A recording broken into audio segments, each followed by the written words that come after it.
3.5 কোটি টাকার চাল চুরি, আর সেই চাল চুরির অভিযোগে গুদাম কর্মকর্তা গ্রেপ্তার। কিন্তু এলাকাবাসী বলছে এই চাল চুরির ঘটনার সঙ্গে শুধু ওই খাদ্য গুদাম কর্মকর্তা জড়িত নয়, জড়িত আরো অনেকে আছে, এর সঙ্গে অনেক রাঘব বোয়াল আছে, সেই রাঘব বোয়ালদেরকেও গ্রেপ্তার করতে হবে।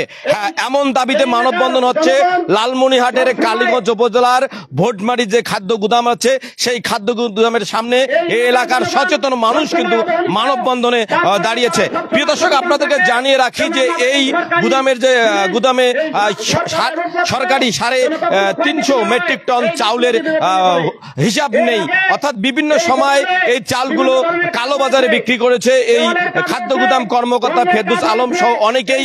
ইতিমধ্যে এই ঘটনাটি প্রকাশ পাওয়ার পর কিন্তু স্থানীয় প্রশাসন বা উপজেলা খাদ্য বিভাগে ঘটনাটি মামলা দায়ের করেন দুর্নীতি দমন কমিশনে।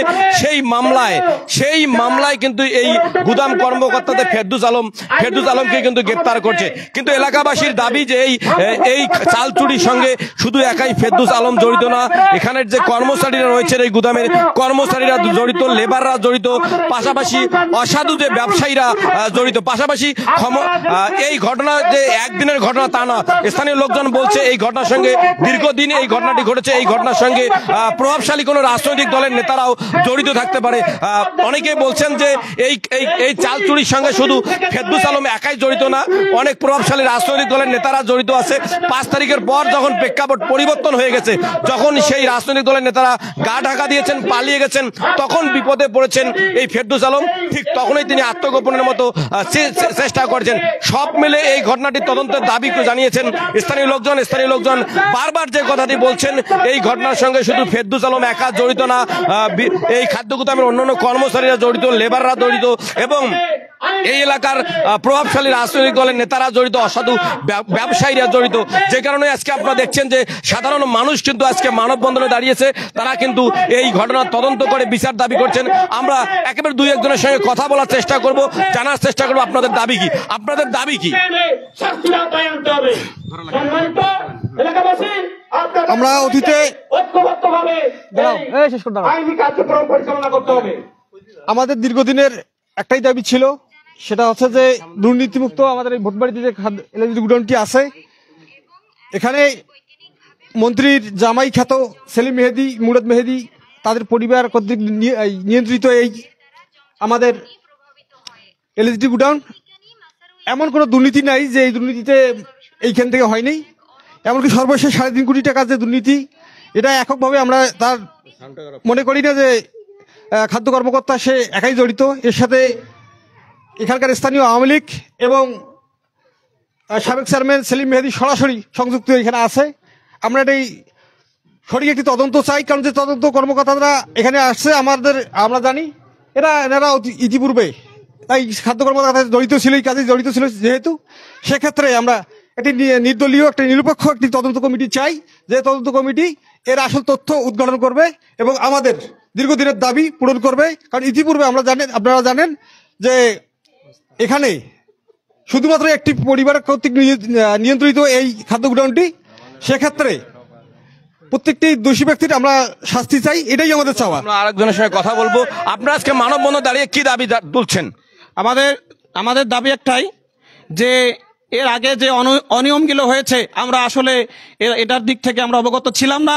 আমাদের এই সামনে 350 মেট্রিক টন চাউল যে চুরি হয়েছে এই বিষয়ে আমরা অবগত হয়েছি। এর আগে যে আরো চুরি হয়েছে, মানে সমস্ত বিষয়গুলো নিয়ে যে স্থানীয় আওয়ামী লীগ লিডার আছে তারা এটাকে ইন্ধন দিয়ে এই চুরির সঙ্গে জড়িত। যাই হোক, আমরা সাধারণ জনগণ চাই এই চুরির বিচার জনসম্মুখে যেন হয়।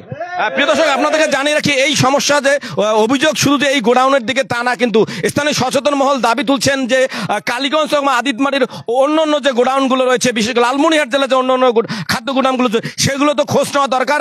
তাদের বিশ্বাস যে বিভিন্ন গোডাউনে এই সরকারি চাউলের হিসাবের গরমিল পাবে। আমরা একেবারে সাধারণ মানুষ যারা গ্রামে খেটে খায়, যারা এই সব সম্পর্কে খোঁজ খবর রাখে না, তাদের সঙ্গে একটু কথা বলতে চাই, তাদেরকে জানতে চাই যে কেন আজকে এই মানববন্ধন, আজকে মানববন্ধনে কেন?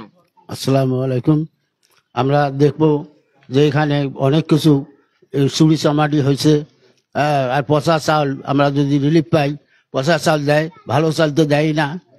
এইরকম করিয়া এই গোডাউন সাহেব লেনদেন। আপনাদেরকে জানিয়ে রাখি যে 3.5 কোটি টাকার চাউল কালোবাজারে বিক্রি, অর্থাৎ সরকারি চাল কোনো প্রকার ডিও ছাড়া, কোনো প্রকার বরাদ্দ ছাড়াই এক খাদ্য গুদাম কর্মকর্তা ফেরদৌস আলম সহ তার সঙ্গপাঙ্গরা একবারে 3.5 কোটি টাকার চাল কালোবাজারে বিক্রি করছে। এই ঘটনায় কিন্তু ভারত পালাতে গিয়ে গ্রেপ্তার হয়েছেন ওই গুদাম কর্মকর্তা ফেরদৌস আলম।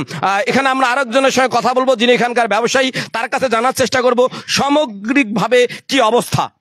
এইখানে হচ্ছে যে আমি বিশেষ করে বিজনেসে জড়িত, যেহেতু আমি বিএনপি করি, আমরা যদি এখানে আসি আমাদের কোনো কিছু ধান নেওয়া হয় না বা রিজেক্ট করা হয়। এতে হচ্ছে যে কয়েকজন মানুষ হচ্ছে, যেমন সেলিম মেহেদি, বুলু সরকার, তারপর ওর ভাই হচ্ছে রেজাউল, চামটার হচ্ছে শাহজাদা, এরাই হচ্ছে যে এই ধানগুলা ঢুকাইতো আর কি। তো হচ্ছে যে এই ধানগুলাই কয়েকজন মিলে যখন ঢুকাইতো বা আমাদের ভালো কৃষকদের যখন ধান নিয়ে আসা হইতো, এই ধানগুলো রিজেক্ট করলে ওরাই ওগুলা নিয়ে নিত, স্লিপ নিয়ে ওরাই ঢুকাইতো। ঢোকায় হচ্ছে যে এর কিছুদিন আগে আপনার হচ্ছে যে আমরা জানতে পারলাম যে এখানে ঝুট বস্তা ঢুকতে ছিল। তো যখন হচ্ছে যে জিজ্ঞেস করলাম তখন জানতে পারলাম যে ওদের মাছ থেকে, লিপারদের মাছ থেকে, যে হচ্ছে যে ওরা 70,000 পিস নতুন বস্তা বিক্রি করে ফেলছে। এগুলি এখন অডিট টিমকে কিভাবে দেখাবে, এজন্য চট 10 টাকা করে রেটে চট কিনে এখানে ভর্তি করছে আর কি। তো আমরা আরো একটা জিনিস জানতে চাই, এখানে যে ধানের বস্তাগুলো, ধান যে কিনে, ধান আসলে যতটুকু পরিমাপ এখানে নেয়ার কথা ততটুকু এখানে আছে সেটাও কিন্তু নাই। আমরা এটাও মাপ দিয়ে দেখতে চাই। বলতেছেন ধান যে পরিমাণ থাকা কথা, সে পরিমাণ বস্তায়ও ধান নাই, শুধু বস্তা ওখানে প্যাক করে ওভাবে রাখানো হয়। এগুলো মাপ দিয়ে দেখানো দরকার। আর হচ্ছে যে আমাদের মানে তদন্তর যে ইয়ারা আসছিল, টিওনো আসছিল, এরা আমাদের এলাকাবাসীকে বলে গেছে, আশ্বস্ত করে গেছে 5 দিনের মধ্যে তদন্ত করে ফলাফল জানাবে। মোটামুটি আজকে 4 দিন, কিন্তু এখন পর্যন্ত আমরা কোনো কিছু জানতে পারি নাই যে এখানে কি হচ্ছে আসলে।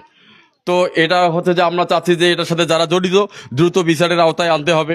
হ্যাঁ, তাদের যারা জড়িত তাদেরকে দ্রুত বিচারের আওতায়। আপনি কি মনে করেন এই ঘটনার সঙ্গে ফেরদৌস আলম সহ আরো অন্য কেউ জড়িত, বা এই এলাকার রাঘব বোয়াল বা বড় বড় রাজনীতিবিদরা জড়িত? অবশ্যই এখানকার বড় বড় রাজনীতিবিদ থেকে শুরু করে এখানকার যে ছোট ছোট কিছু লোক আছে যারা লেবারদের মতো লোক, তারাও হচ্ছে যে ফেরদৌস আলমের সাথে জড়িত। সেদিন হচ্ছে যে আপনার যখন চাউলের অনবরত গাড়িগুলা বের হচ্ছিল, আমি আমার একটা ছোট ভাইকে বললাম যে একটা গাড়ি এমনি আটক করতে, দেখি ঘটনাটা কি। জিজ্ঞেস করলো, এরা বললো, লেবাররাও দৌড় দিয়ে গিয়ে বললো যে এগুলা টিসিবির চাউল বিতরণ হচ্ছে। পরে তো জানতে পারলাম যে না, এগুলা আসলে টিসিবির চাউল না। পরে জানতে পারলাম যে আমাদের লেবার শ্রমিকরা, এখানকার যারা লেবাররা আছে, এরা নাকি ফেরদৌস আলমকে হেল্প করার জন্য 21 লক্ষ টাকা লাভের উপর দিছে, লাখে 20,000 টাকা করে। লেবাররা আসলে এত টাকা কই পায়? তো হচ্ছে যে এই টাকার জন্য ফেরদৌস আলম কি করছে, ওদেরকে চাউল বিক্রি করে দিছে।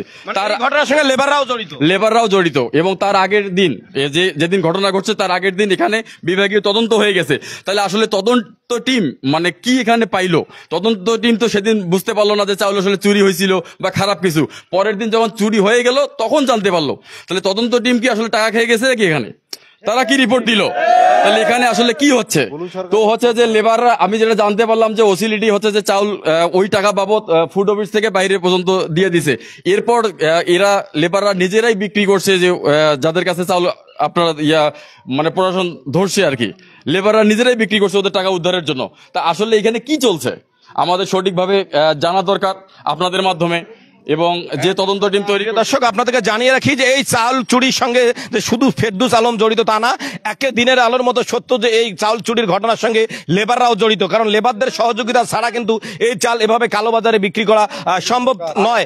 সে কারণে এবং স্থানীয় কয়েকজন ব্যবসায়ী, সাবেক চেয়ারম্যান সহ বেশ কিছু লোকজনের কথা উঠে আসছে এই অভিযুক্ত বা এলাকাবাসীর মুখে। সে কারণেই এই স্থানীয় লোকজন বা এই এলাকার সচেতন মহল অবিলম্বে এই ঘটনার তদন্ত সাপেক্ষে এই ফেরদৌস আলম সহ এই ঘটনার সঙ্গে যারা জড়িত তাদেরকে গ্রেপ্তারের দাবি তুলেছেন। আসাদুজ্জামান সাজু, এল নিউজ অনলাইন, লালমনিরহাট।